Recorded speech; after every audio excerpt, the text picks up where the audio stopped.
Hello guys, today is June 2. Ayan, ganito yung nangyari sa very healthy kong indoor plant na citrus, calamansi.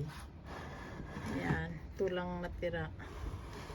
Ayan, hinog yung iba nasira dahil sa bugs. Ayan, sirang-sira, kaya alisin ko na lang mga yan. Tapos, ayan, ha-harvest ko naman yung mga yung mga itong hinog. Tapos,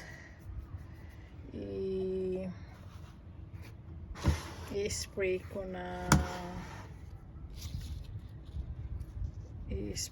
para mamatay yung mga bugs. Ayun, oh. Sira. Pero, okay lang.